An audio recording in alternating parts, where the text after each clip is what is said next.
Hey guys, Professor Bill, Comic Book University, and Titans issue number 31. All right, cool, man. This was actually really fun. Like, just straight out before we even get to who made the book, Kyle Rayner shows up, and he's just like, you're thinking that it's going to be this big, long thing where, oh, Kyle's on the team now, and he's, helping them kick butt on this strange planet so they can find a way to get back. No, he's just like, yeah, okay, beginning of this issue, we're home. Hi, what's up? You guys okay? You kids cool?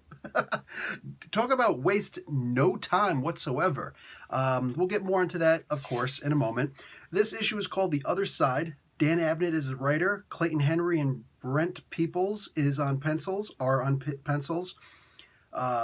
Clayton Henry and Dexter Vines are on inks. Marcelo Maiello is on colors, and Dave Sharp on letters. Clayton Henry and Ivan Placencia did the cover, along with Philip Tan and Elmer Santos on the variant cover. Okay, so Kyle Rayner is going to join the team. That's cool. I'm actually digging that. It is strange how he's like, oh no, they need all hands on deck to protect the Source Wall at the Green Lantern Corps. But yeah, sure, I'll be happy to help you guys out. I'll just join the team, like almost randomly.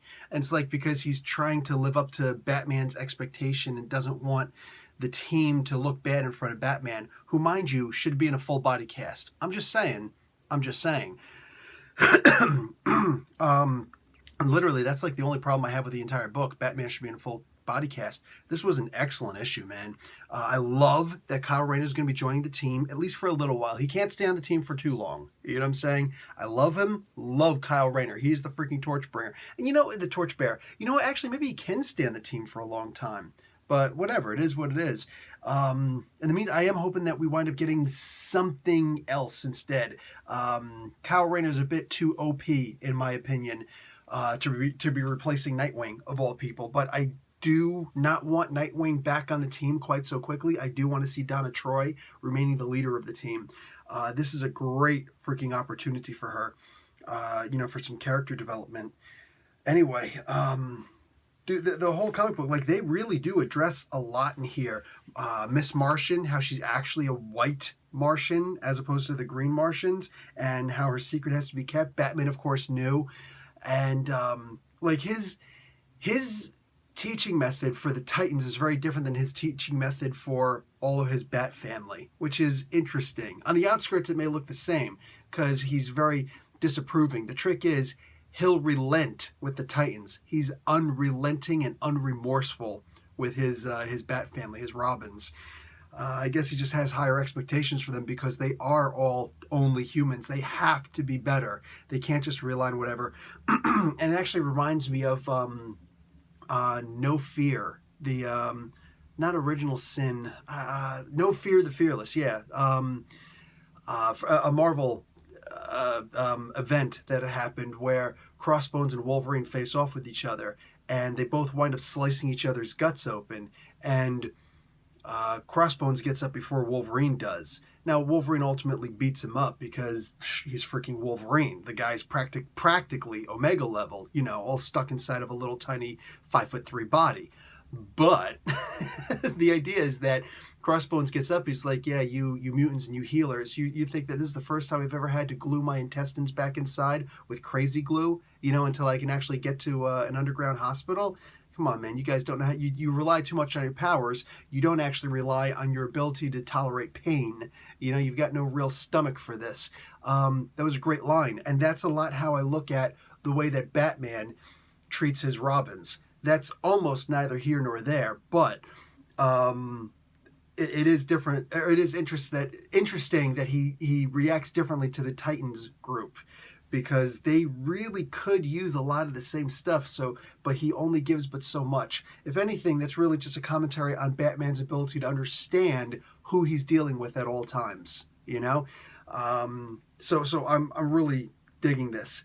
Every one of these characters has some kind of a problem, and it's not just some lovey-dovey, angsty teen problem or something like that. Raven, who's always had to keep her emotions in check, currently has no emotions, and she's got to go to Unearth to get them back. I like how this mission seemed like such an utter failure. All that they did, and losing freaking Tempest in the meantime. You know what I'm saying? All of this, it's like, oh my God, this is hard. This is really hard what they've got to deal with. Yet they're doing it. they're doing it pretty much no problem because this is just par for the course for the Titans. Their whole motto is move on. I know that, move forward. I know they give this whole thing in here about, don't get lost and don't die. That's cute and all, but that's really just a play off of what the Runaways over in Marvel always say, right? Titans are more like, we don't need a motto. You know what I'm saying? We're more just, stay together, something along those lines. If I did have to complain about something story-wise, it would be that the information that they'd gotten from the what the heck were they called? The Drowned Earth bad guys, the Ocean Lords. I think that went a little bit too fast. I think that all this great information that they have just already being able to put into use, I'd rather have seen this 6 issues down the line, something along those lines, or maybe, 10, 20 issues down the line.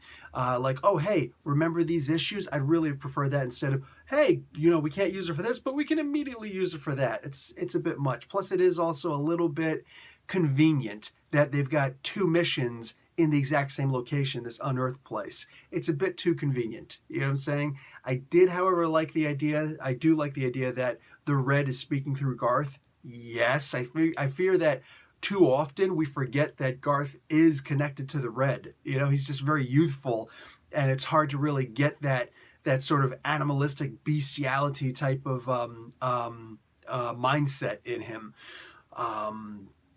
And when I say bestiality, I don't mean that kind. I mean like the Mortal Kombat kind. Anyway, what do you call it? Where was I going with this? Anyway, this was a really solid comic book. I mean, just from beginning to end, I really did like this.